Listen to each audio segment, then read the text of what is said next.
전능하사 천지를 만드신 하나님 아버지를 내가 믿사오며 그 외아들 우리 주 예수 그리스도를 믿사오니 이는 성령으로 잉태하사 동정녀 마리아에게 나시고 본디오 빌라도에게 고난을 받으사 십자가에 못 박혀 죽으시고 장사한 지 사흘 만에 죽은 자 가운데서 다시 살아나시며 하늘에 오르사 전능하신 하나님 우편에 앉아 계시다가 저리로서 산자와 죽은 자를 심판하러 오시리라.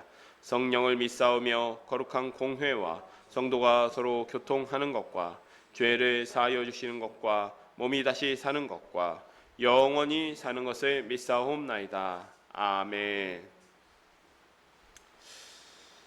이 시간 374장 찬송하시겠습니다.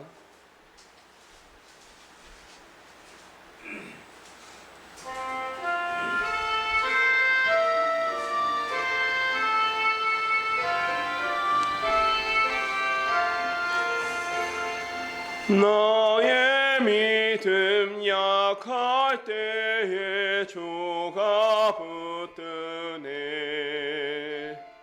마귀 나를 꾀일 때에 주가 붙드네. 붙드네. 나를 붙드네. 사랑하는 나의 주 나를 붙드네. 우리 구주 아니면 서지 못하네. 나의 사랑 식을 때에 주가 붙드네.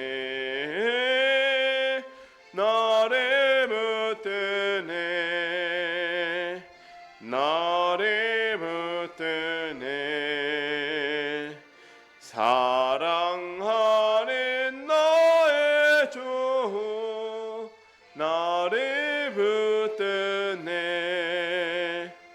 나를 위히 여기 보이고 항상 붙드네. 구원 얻은 사람이 항상 붙드네. 나를 붙드네. 나를 붙드네. 사랑하는 나의 주 나를 붙드네. 나의 영혼 약할 때에 주가 붙드네. 피를 흘려 샀으니 주가 붙드네. 나를 붙드네. 나를 붙드네. 사랑하는 나의 주 나를 붙드네. 아멘. 기도하겠습니다. 거룩하신 하나님, 오늘도 아름다운 날을 허락하여 주시고 저희를 예배의 자리로 불러주셔서 감사합니다. 죄로 인해 죽은 저희가 창조주 하나님을 예배할 수 있다는 사실이 우리에게 주신 특권이며 주님의 은총입니다. 이 은총을 마음껏 누리고 온 힘 다해 예배하는 우리 샤론의 가족들이 되게 하여 주시옵소서. 하나님, 주님께서 맡겨주신 이 세상을 살아가는 우리의 모습이 비참하기만 합니다. 세계 곳곳에서는 전쟁으로 서로 죽이며 죽이고 있습니다. 더 가지겠다고 탐심으로 빼앗는 것을 당연하게 생각합니다. 하나님의 형상을 파괴하는 죄를 아무렇지 않게 범하는 우리를 용서하여 주시고 자기 몸을 화목제로 드리신 그리스도의 사랑이 이 세상에 편만하게 전해지게 하옵소서. 이 나라와 민족을 위하여 기도합니다. 먼저 이 나라와 민족이 주님의 은총으로 지금의 풍요와 번영을 누리고 있음을 고백합니다. 이제는 우리가 주님께서 주신 선물에 눈을 빼앗겨 하나님을 잊지 않게 하여 주시고 이 민족을 사랑하신 하나님의 사랑을 복음을 듣지 못한 다른 민족에게 전하는 사명 충성되이 감당하게 하여 주시옵소서. 특별히 위정자들을 붙들어 주셔서 그들이 이 땅의 번영을 위해서만 노력하는 것이 아니라 하나님의 공의와 정의를 실현되는 나라로 이끌어가게 하여 주시옵소서. 이 땅의 교회들을 붙들어 주셔서 그들이 주님께서 주신 사명을 올바르게 감당하게 하여 주시고 더 화려하고 아름다운 성전과 더 많은 재물들을 자랑하는 것이 아니라 복음을 전하며 사랑으로 섬기는 주님께서 주신 교회의 사명 감당하는 것을 자랑으로 여기는 교회들이 되게 하여 주시옵소서. 우리 샤론 교회도 붙들어 주시기를 소망합니다. 주님께서 우리 샤론 교회를 세우셨을 때 특별한 계획이 있으셨을 줄로 믿습니다. 말씀을 바로 전하고 하나님의 뜻을 후대에까지 올바르게 전하는 하나님의 그 크신 뜻을 우리 샤론 교회가 온전히 감당하게 하여 주시옵소서. 우리는 비록 작고 연약하지만 그 주님의 뜻을 위하여 하나 되기를 소망합니다. 이제 이 시간 말씀을 듣고자 합니다. 성전을 건축한 솔로몬의 남은 인생을 살펴봅니다. 주님께서 우둔한 저희에게 깨닫는 마음을 주셔서 말씀을 들을 길을 주시고 말씀에서 들려오는 주님의 명령대로 살아갈 힘도 공급하여 주시옵소서. 오늘도 항상 우리를 사랑하여 주시며 우리의 예배를 받아주시는 아버지 하나님을 찬양하며 예수님의 이름으로 기도합니다. 아멘.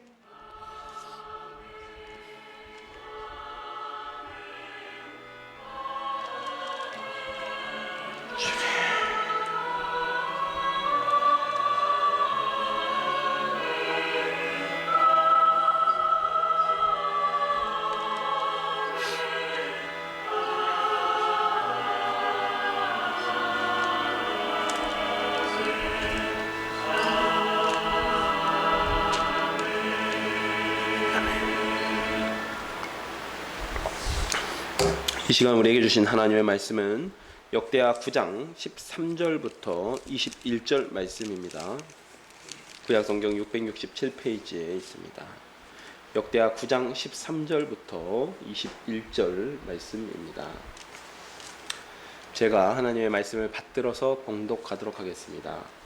솔로몬의 세금의 무게가 금 666달란트요. 그 외에 또 무역상과 객상들이 가져온 것이 있고 아라비아 왕들과 그 나라 방백들도 금과 은을 솔로몬에게 가져온지라. 솔로몬 왕이 쳐서 드린 금으로 금방패 200개를 만들었으니 방패 하나에 든 금이 600세겔이며 또 쳐서 드린 금으로 작은 방패 300개를 만들었으니 방패 하나에 든 금이 300세겔이라. 왕이 이것들을 레바논 나무궁에 두었더라. 왕이 또 상아로 큰 보좌를 만들고 순금으로 입혔으니 그 보좌에는 6층계와 금 발판이 있어 보좌에 이어졌고 앉는 자리 양쪽에 팔걸이가 있고 팔걸이 곁에는 사자가 하나씩 섰으며 또 12사자가 있어 그 6층계 양쪽에 섰으니 어떤 나라에도 이같이 만든 것이 없었더라.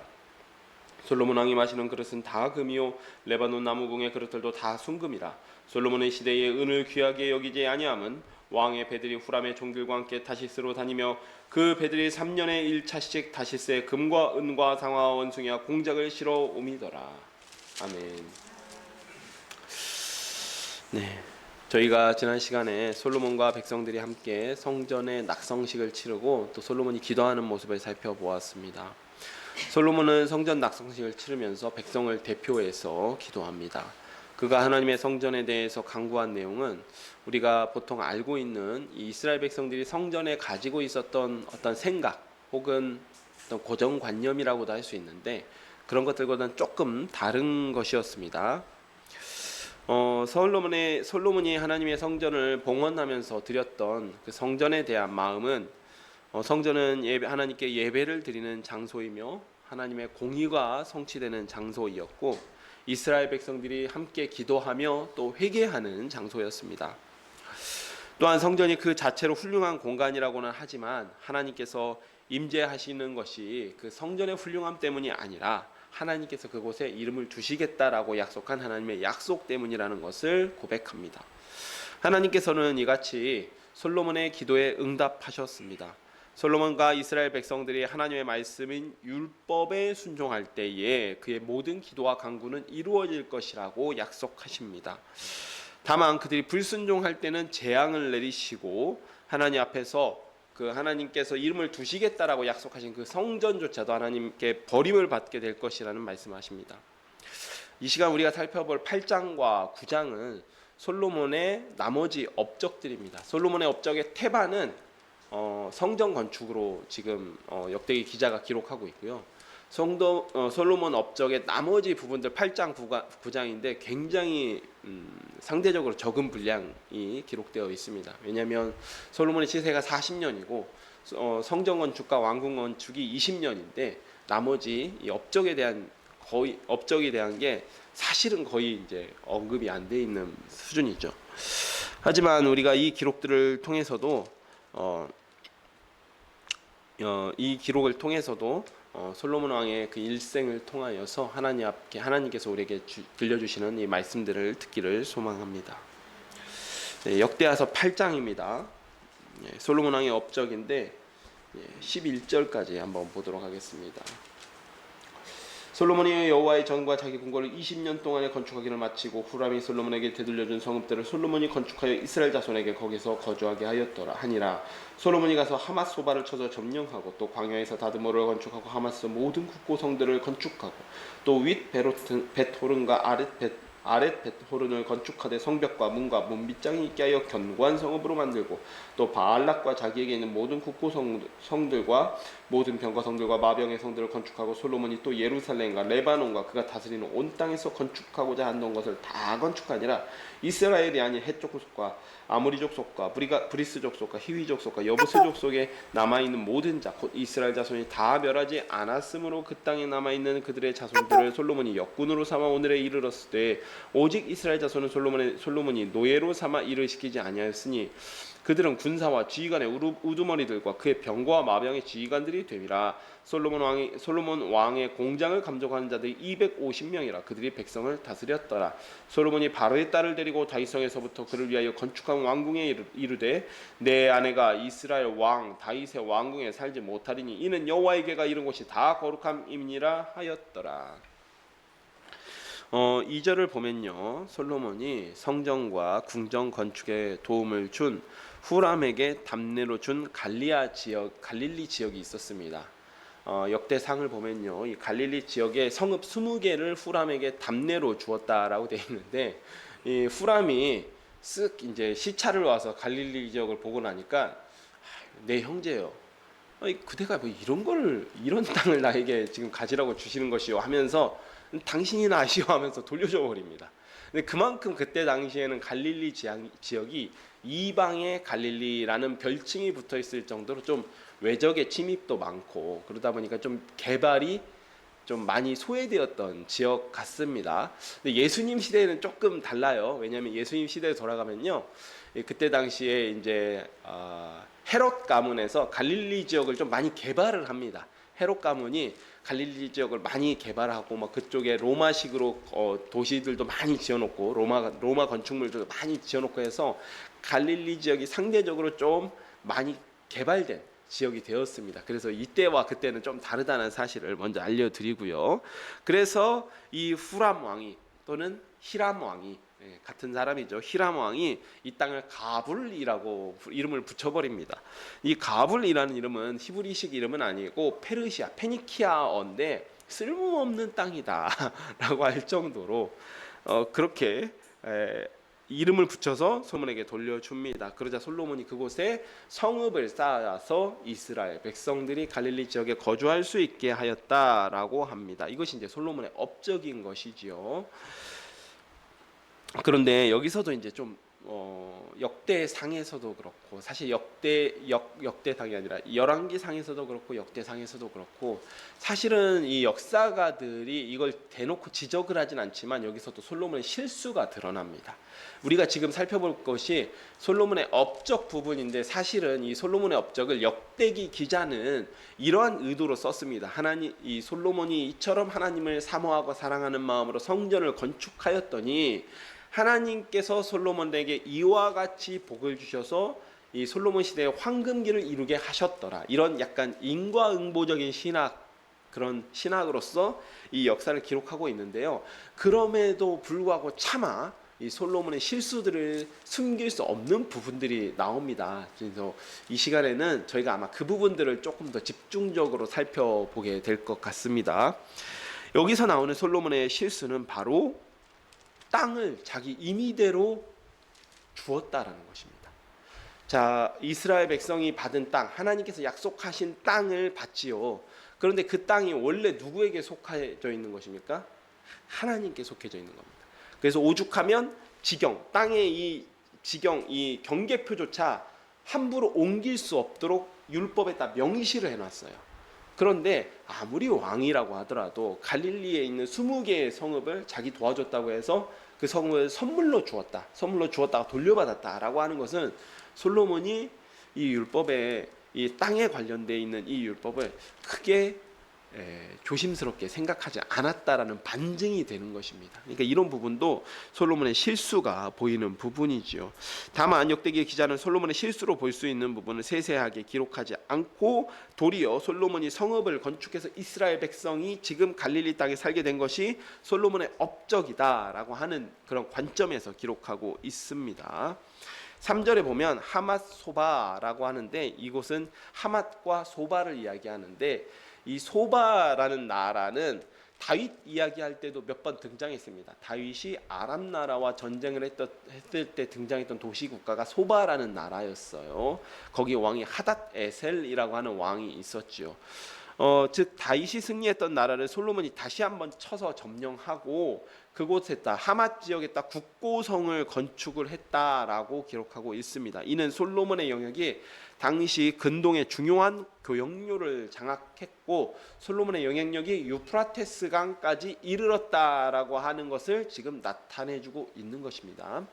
유프라테스 강은 원래는 하맛 지역은 하나님께서 이스라엘 백성들에게 약속의 땅을 주실 때 약속한 지경, 북쪽 경계가 유프라테스 강입니다.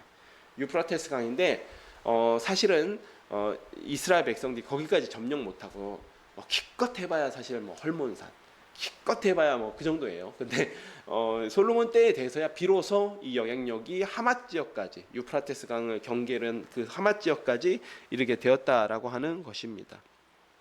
5절에 베토른, 윗 베토른과 아랫 베토른이 있는데 여기 역시 군사적인 요충지입니다. 또한 팔레스타인의 중요한 교역로였어요.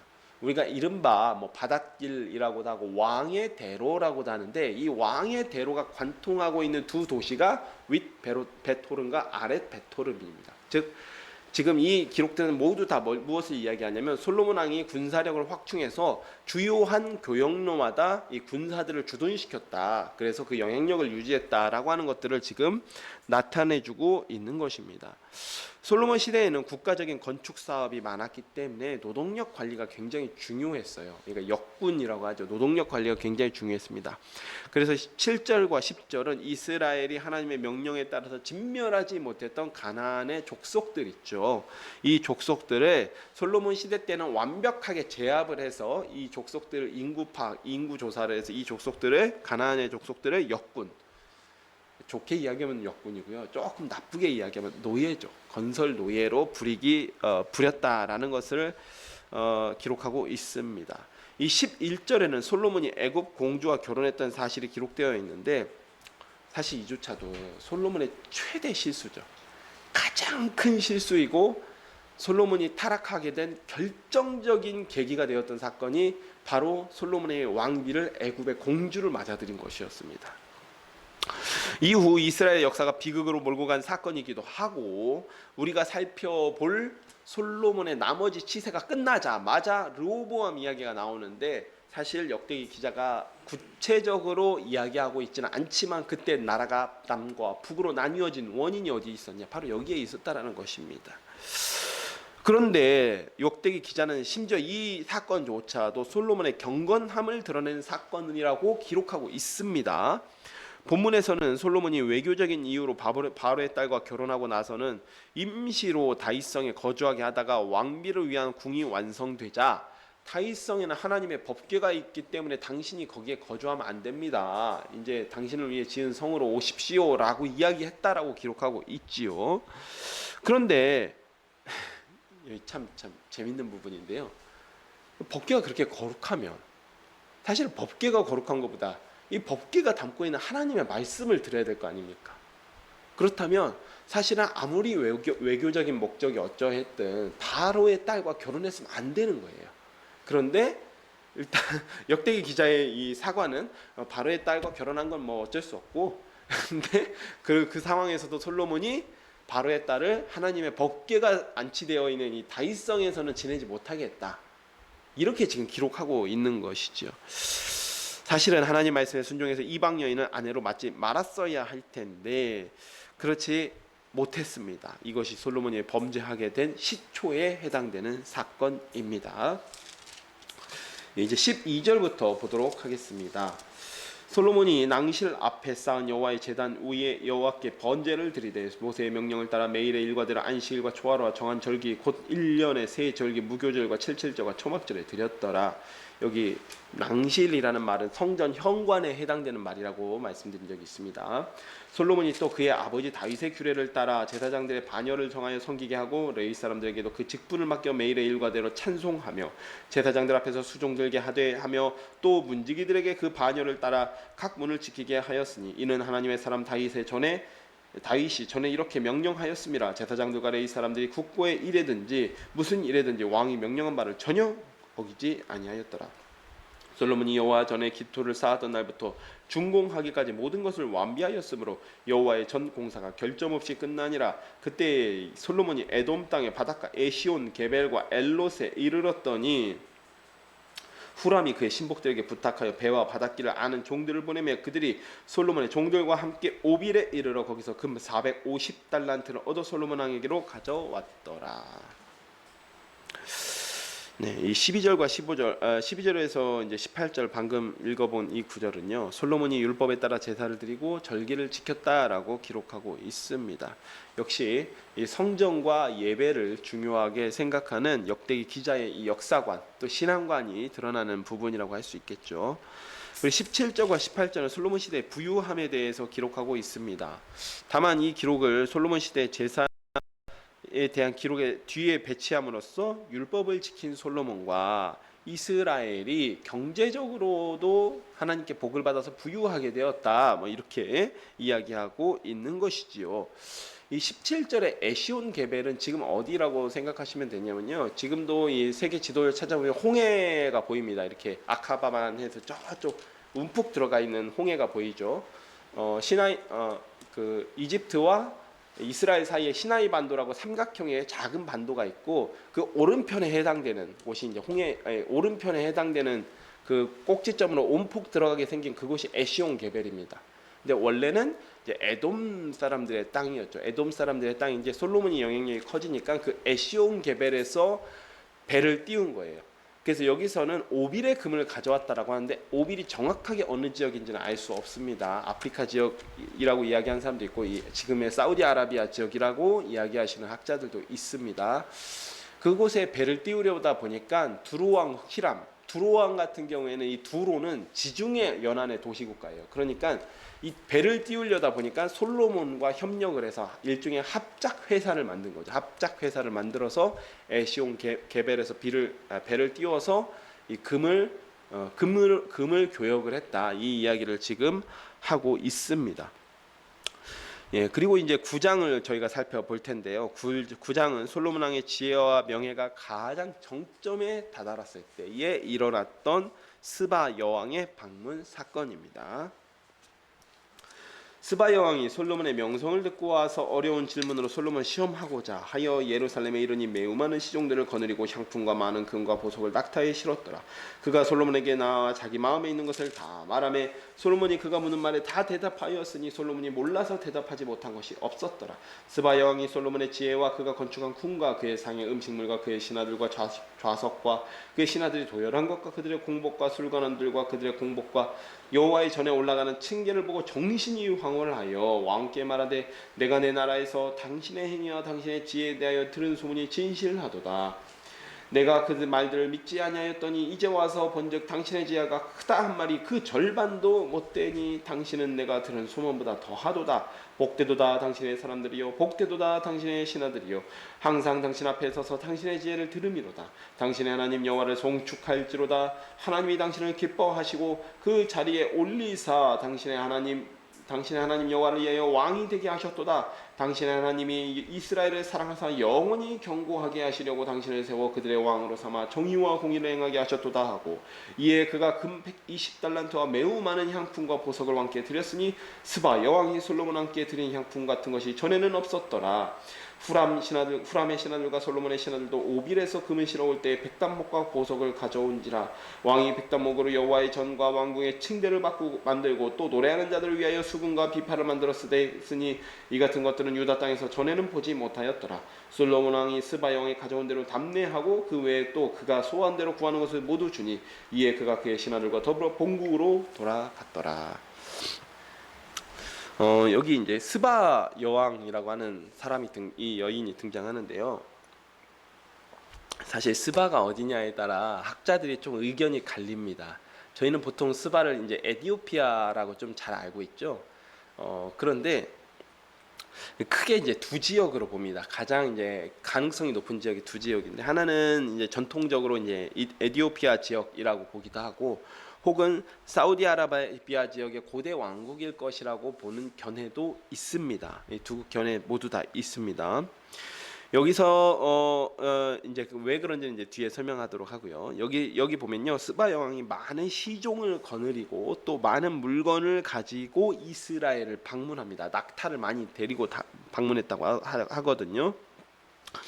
본문에서는 솔로몬의 지혜를 흠모해서라고 기록되어 있지만 솔로몬 시대에 강성하고 부유한 이스라엘과 이 교역을 하기 위해서 사실 겸사겸사 찾아왔을 가능성이 높습니다. 왜냐하면 여기서 가장 좀 중요하게 또 빈번하게 등장하는 단어가 뭐냐면 향품이라는 단어예요. 향품. 이 향품이 고대 시대의 약간 사치품이기도 하고 했지만 상당히 주요한 교역품 중에 하나였거든요. 근데 이걸 강조한다는 것은 아마도 무역을 하기 위해서 여왕이 직접 찾아왔을, 그러니까 무역로를 트기 위해서 여왕이 직접 국빈 방문 같은 거죠. 이런 것들을 했을 가능성이 있습니다. 그리고 고대에는 지금 상거래처럼 돈을 주고 사고 파는 이런 무역, 지금처럼 무역하는 경우도 물론 있습니다만은 일종의 외교의 형식을 취한 국가 간의 교역도 있습니다. 이를테면 조선시대 때 중국으로 사신 보내는 거, 이게 뭐 다 외교는 아니고요. 한 절반 정도는 이게 사실은 무역입니다. 무역.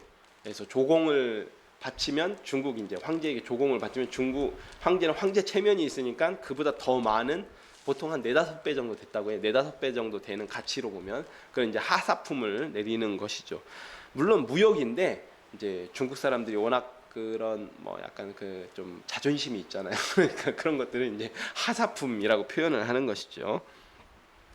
아무튼 이런 무역을 했습니다. 분명한 것은 먼 나라에 살고 있던 스바 여왕이 솔로몬의 지혜와 명성을 듣고 또 흠모했다라는 사실에서 비추어 볼 수 있듯이 이 솔로몬의 영향력 그리고 그 명성이라는 것이 고대 근동에 상당히 멀리까지 전해질 수 있었다라고 하는 것입니다. 이에 스바 여왕이 솔로몬을 시험해 봅니다. 그랬더니 솔로몬이 스바 여왕의 질문에 대답하지 못한 것이 없었다라고 이야기하고 있는데 이것을 어떻게 표현하면 되냐면요. 아마 이때 나눴던 대화들이 뭐 옛날 성경에 이제 이걸 수수께끼 뭐 이렇게 표현하고 있는데 그 수수께끼처럼 이렇게 작은 가벼운 대화가 아니고 아마도 이게 조금 더 깊이 있는 어떤 진리에 대한 토론 혹은 그에 대한 질문을 던졌고 솔로몬 왕이 그에 대해서 상당히 심도 있게 이 스바 여왕이 감탄할 정도로 심도 있게 대화를 나누었던 것 같습니다. 예. 그리고 이 스바 여왕이 솔로몬 궁의 화려함을 보고는 정신이 황홀할 지경이었습니다. 5절을 보면 드디어 스바 여왕이 솔로몬의 지혜를 인정합니다. 9절에서 스바 여왕이 솔로몬에게 준 물품 중에 향품이 언급되는데 스바 여왕의 나라가 사마리아가 아니라 이 아라비아 지역의 소국이었다면 이게 말이 되는 것이 그때 당시 고대 시대의 아라비아 지역의 특산품 중에 특산품이 최고급 향품이 아라비아 지역에서 나왔습니다. 그러니까 그에 대한 보충 설명으로 솔로몬 왕이 받았던 이 향품 중에 이와 같은 이런 최고 품질의 향품이 없었다라고 구절에다가 아예 지금 기록을 해놓고 있지요. 그만큼 스바 여왕이 최고급 향품을 가지고 와서 무역을 거래를 했다라고 하는 이야기입니다. 네, 그래서 이제 이 아라비아 지역 스바라는 나라가 아라비아 지역이었을 가능성이 높다라고 지금 학자들이 주장하는 것이죠. 10절과 11절을 보면 괄호가 쳐져 있습니다. 그래서 어떤 학자들 같은 경우에는 역대기 기자가 이거 좀 잘못 인용한 거 아니냐, 갑자기 왜 스바 여왕 이야기하다가 후람 신하들 얘기를 왜 나오냐라고 주장하는 경우도 있는데요. 아마도 이 부분은 스바 여왕의 교류나 또 후람과 두로왕 후람과 동업을 해서 배로 교역한 기록이 모두 이스라엘이 남방 국가들과 교역한 기록입니다. 아까 이야기했죠. 에시온게벨에서 배를 띄우면 남쪽으로 이 배가 간다고 했죠. 그래서 아마도 이 기록들이 모두 다 이스라엘 남방 나라들과의 교역을 해서 이스라엘이 부유해졌다라고 하는 이야기를 하고 있는 것으로 지금 보입니다. 12절을 보면 솔로몬이 스바 여왕에게 답례를 합니다. 전설에 따르면요. 제 전설이라고 말씀을 드렸습니다. 전설에 따르면 이 스바 여왕이 솔로몬의 아이를 가져서 에디오피아에 가서 아들을 하나 낳습니다. 그랬더니 마멜릭 왕조라고 하는 왕조를 건설했다라고 이야기를 합니다. 그리고 역시 전설에 따르면 그 마멜릭 1세가 자기 아버지가 궁금해서 이스라엘 찾아왔다는 거예요. 그랬더니 이제 솔로몬이 늙고 타락한 모습에 실망해서, 여러분 여기가 핵심인데, 이 마멜릭 1세가 법궤를 자기 나라로 가져갔다고 합니다. 이게 이제 그래서 이제 전설이라고 말씀드리는 거예요. 그리고 왜 이디오피아, 아마 이러한 이야기가 있었고, 또 에디오피아 같은 경우에 상당히 오래 전부터 기독교 국가가 있었어요. 기독교 국가가 있다 보니까 이 솔로몬의 영향으로 에디오피아에 기독교 국가가 있었나 보다 해서 이 스바라라는 나라가 에디오피아다라고 추정했던 학자들이 있었던 것이죠. 그런데 다만 그래서 지금도 그 에디오피아에는 지금도 기독교 교회가 있습니다. 근데 지금 우리가 말하는 기독교는 아니고요. 일종의 정교회, 에디오피아 정교회라고 하는 교회가 있는데, 이 사람들 지금도 주장하는 게 뭐냐면 이 마멜릭 1세가 진짜로 법궤를 가져왔다는 거예요. 그래가지고 이 몇 개의 좀 기념 교회들이 있습니다. 에디오피아 정부에서 관리하는 기념 교회들이 있는데, 그 교회들마다 자기들 교회 밑밭 지하에 법궤가 있다고 지금도 주장하고 있어요. 그래서 약간 에디오피아 지역의 에디오피아 나라의 약간 국보처럼 약간 이런 전설들이 스토리가 있는 것이지요. 그런데 보면 좀 전설 같죠. 들어보시면 전설 같죠. 근데 왜 그러냐면 이 이야기가요, 사실 이 솔로몬 왕 시대에 기록된 이야기가 아니에요. 언제 기록됐냐면 우리로 따지면 조선 시대 때 기록된 얘기입니다. 이 솔로몬 왕은 거의 지금 기원전 1000년 전, 주님 오시기 1000년 전에 이 사건이 일어났는데, 성전이 한 960년 정도에 건설되거든요. 근데 그 정도에 지금 건설이 되는데, 그게 아니라 한 14세기 1300년, 그러니까 뭐 거의 세종대왕 계실 때쯤 에디오피아가 왕국을 세우면서 자기 왕국의 건국설화로서 이런 것들을 이제 좀 기록해놨다라고 해요. 그러다 보니까 이제 에디오피아 나라의 정통성을 이 솔로몬과 연관지어서 지금 이렇게 기록한 것이죠. 그 다음에 이제 나머지 구절이 솔로몬 시대의 황금기를 설명하기 위한 구절입니다. 제가 추가로 읽도록 하겠습니다. 솔로몬의 세입금의 무게가 금 666달란트요. 그 외에 무역상들과 객상이 가져온 것이 있고, 아라비아 왕들과 그 나라의 방백들과 광객들도 금과 은을 솔로몬에게 가져온지라. 이건 이제 13절은 공식적인 어떠한 공식적인 이제 조세, 그러니까 예산을 이야기하는 것이고요. 14절은 솔로몬이 그때 당시에는 이제 여러 나라들을 정복하다 보니까 거기서 받은 이제 그런 조공들을 지금 이야기하고 있는 것입니다. 솔로몬 왕이 쳐서 내린 금으로 큰 금방패 200개를 만들었으니 방패 하나에 금이 600세겔이며, 또 쳐서 내린 작은 방패 300개를 만들었으니 방패 하나에 든 금이 300세겔이라. 왕이 이것들을 레바논 나무궁에 두었더라. 왕이 또 상하로 큰 보좌를 만들고 순금으로 입혔으니 그 보좌에는 6층계와 금 발판이 있어 보좌가 이어졌고 앉는 자리 양쪽에는 팔걸이가 있고 팔걸이 곁에는 사자가 하나씩 섰으며 또 12사자가 있어 그 6층계 양쪽으로 섰으니 어떤 나라에도 이같이 만든 것이 없었더라. 솔로몬 왕이 마시는 그릇은 다 금이요 레바논 나무궁의 그릇들도 다 순금이라. 솔로몬의 시대에 은을 귀하게 여기지 아니함은 왕의 배들이 후람의 종들과 함께 다시스로 다니며 그 배들이 3년에 1차씩 다시스에 금과 은과 상아와 원숭이와 공작을 실어옴이더라. 솔로몬 왕의 재산과 지혜가 천하의 모든 왕들보다 큰지라. 천하의 열왕이 하나님께서 솔로몬의 마음에 주신 지혜를 들으며 그의 얼굴을 보기를 원하며 각기 예물을 가지고 왔으니 곧 은그릇과 금그릇과 의복과 갑옷과 향품과 말과 노새라. 해마다 정한 수가 있었더라. 솔로몬의 병가에는 말의 외양간 4천이요 마병은 12,000명이라 병거성에도 두고 예루살렘 왕에도 두었으며 솔로몬이 유브라데 강에서부터 블레셋 땅과 애굽 지경까지 모든 왕을 다스렸으며 왕이 예루살렘에서 은을 돌같이 흔하게 하고 백향목을 평지에 뽕나무같이 많게 하였더라. 솔로몬을 위하여 애굽과 각국에서 말들을 가져왔더라. 이 외에 솔로몬의 시종 행적은 선지자 나단의 글과 실로 사람 아히야의 예언과 선지자 이또의 묵식책 곧 이또가 느밧의 아들 여로보암에 대하여 쓴 책에 기록되지 아니하였느냐. 솔로몬이 예루살렘에서 온 이스라엘을 다스린 지 40년이라. 솔로몬이 그의 조상들과 함께 참에 그의 아버지 다윗에게 장사되고 그의 아들 르호보암이 대신하여 왕이 되니라. 역대기 기자는 솔로몬 시대의 이스라엘 황금기를 설명하기 위해 이 기사들을 사용하고 있습니다. 그런데 우리는 여기서 이미 솔로몬이 많이 엇나가고 있는 것 같다, 이거 좀 이상하다라고 하는 사실을 좀 발견하실 수 있어야 될 것 같습니다. 먼저 15절과 16절 금방패를 만들지요. 그런데 여러분, 방패의 주된 목적이 무엇이죠? 적의 공격을 막는 것입니다. 뭐 화살이 있으면 화살을 막고 칼을 휘두르면 칼을 막는 것이 방패의 목적인데, 아무리 금이 귀한 금속이라고 해도 이 무른 금으로 금을 쳐서 금방패를 만들었어요. 이 무슨 의미가 있습니까? 아무런 의미가 없어요. 과시하는 용도일 뿐입니다. 금방패는 그야말로 과시의 용도예요. 그런데 여기서 엄청난 금을 들여서 금방패를 만듭니다. 사치품입니다. 또 17절, 금으로 입힌 상아로 만든 보좌. 일단 상아 자체가 사치품입니다. 엄청난 사치품이에요. 또 상아는 이스라엘에서 나지도 않아요. 아프리카랑 교역을 해서 가져와야 되는데 그걸로 보좌를 만들었다고 합니다. 심지어 그것도 부족해서 그것을 금으로 쌌어요. 역시 사치품입니다. 또 21절, 다시스에서 실어오는 금, 은, 공작과 원숭이 모두 사치품입니다. 모든 것이 다 사치품이에요.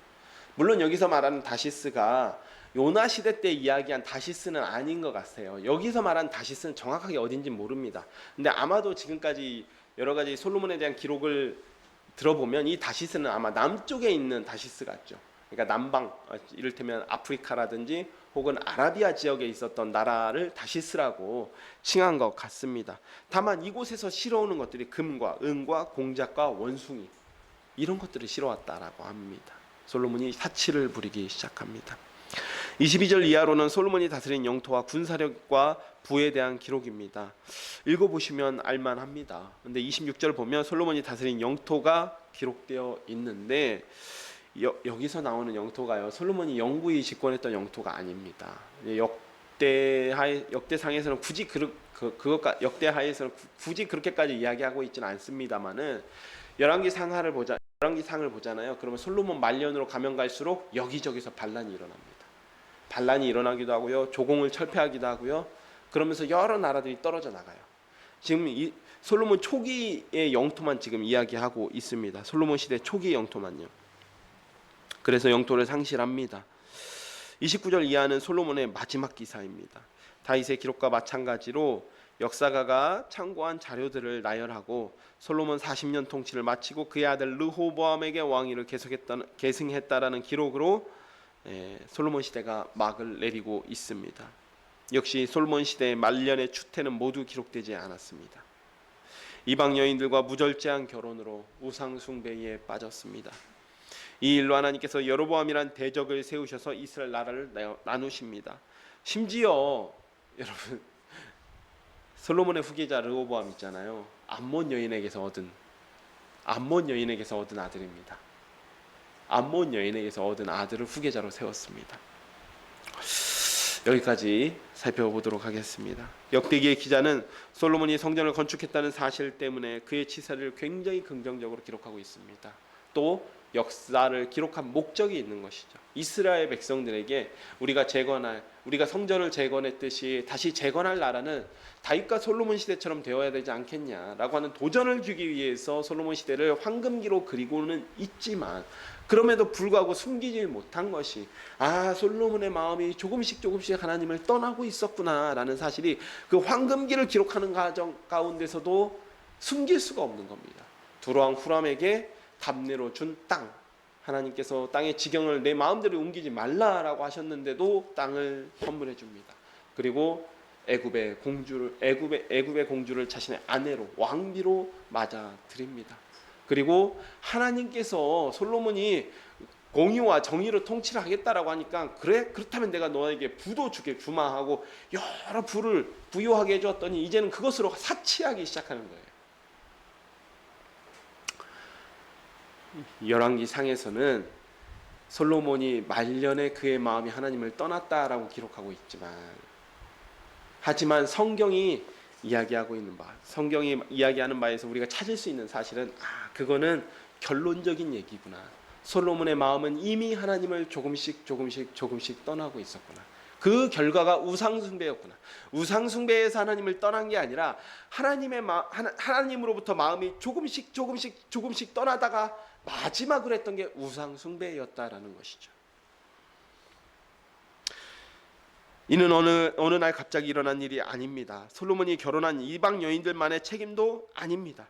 분명히 이방 여인들이 솔로몬을 유혹해서 우상숭배를 하게 하였지만 솔로몬의 마음은 조금씩 하나님을 떠나고 있었습니다. 심지어는 열왕기상 11장 9절에서는 하나님께서 솔로몬이 완전히 타락하기 전에 2번이나 솔로몬에게 나타나셔 말씀하셨다라고 이야기합니다. 2번이나 경고하셨습니다. 솔로몬도 사울처럼 하나님께서 하나님의 나라를 든든히 세우기 위해서 부어주신 선물인 지혜와 부와 군사의 강함의 마음이 빼앗겼습니다. 하나님이 주신 부로 사치를 했고 하나님이 주신 지혜로 교만해졌으며 자신의 힘에 취해서 하나님을 따르지 않았습니다. 역대기는 마치 솔로몬이 하나님께 드리는 예배를 소중히 여겼기 때문에 이 모든 복을 받은 것처럼 기록했습니다. 물론 맞아요. 그런 부분이 있어요. 하지만 하나님께서 주신 선물의 시선을 빼앗겨서 올무에 걸려 하나님을 잊은 사람 역시 솔로몬입니다. 사랑하는 샤론의 가족 여러분, 이 시간 우리도 우리의 삶을 돌아보기를 원합니다. 우리도 솔로몬을 비판하지만 솔로몬과 성정이 같은 사람입니다. 얼마든지 하나님이 우리에게 주신 선물에 마음을 빼앗길 수 있습니다. 그것이 평화로운 삶이 될 수도 있고 자녀일 수도 있고 그것이 물질의 복이 될 수도 있고 그 밖에 여러 가지 것일 수 있습니다. 하지만 끝까지 마음을 지키기 위해서는 원래 우리가 어떤 존재였는지를 잊지 말아야 됩니다. 다윗은 이야기하지 않습니까? 베들레헴의 자신은 원래 목동이었다라고 이야기하지 않습니까? 우리는 여전히 죄인이며 그저 예수 그리스도의 의로 덧입혀진 존재라는 사실을 잊지 않는다면 끝까지 하나님 바라볼 수 있습니다.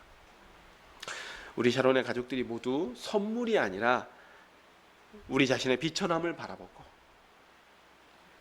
그로 인하여 우리의 비천함에도 불구하고 우리를 사랑하신 하나님의 후하심과 은혜를 기억하시기를 축복합니다.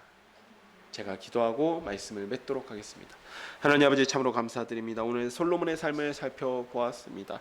솔로몬의 성전을 건축한 이후의 나머지 삶은 참으로 하나님께서 부어주신 여러 가지 선물의 마음을 빼앗겨 버린 모습을 발견하게 됩니다.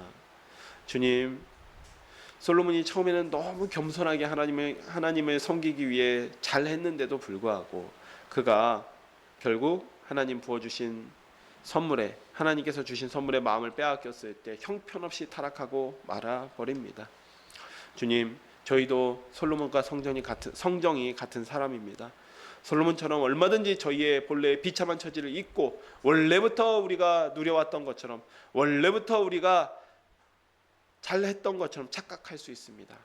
주님, 그러나 우리의 비천함을 잊지 않게 하여 주시고 그 비천함에도 불구하고 우리를 그리스도의 의로 덧입혀 주신 하나님의 사랑과 그 후하심과 은총을 기억하는 우리 샤론의 가족들이 되게 하여 주시옵소서. 예수님의 이름으로 기도합니다. 아멘. 이 시간 함께 54장 찬송하신 후에 주기도문으로 예배를 마치도록 하겠습니다.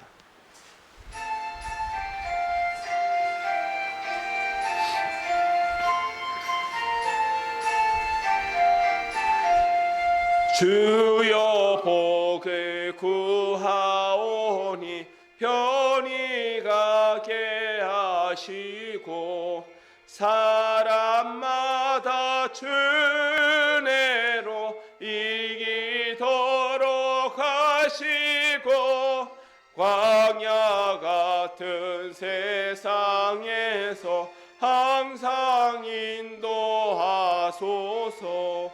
주의 복된 말씀 듣고 무한 감사합니다. 구원받은 주의 성도 열매 맺게 하시며 하나님이 우리 함께 항상 계시옵소서. 아멘. 하늘에 계신 우리 아버지여, 이름이 거룩히 여김을 받으시오며 나라가 임하시오며 뜻이 하늘에서 이루어진 것 같이 땅에서도 이루어지이다. 오늘 우리에게 일용할 양식을 주시옵고 우리가 우리에게 죄 지은 자를 사하여 준 것 같이 우리 죄를 사하여 주시옵고 우리를 시험에 들게 하지 마시옵고 다만 악에서 구하시옵소서. 나라와 권세와 영광이 아버지께 영원히 있사옵나이다. 아멘.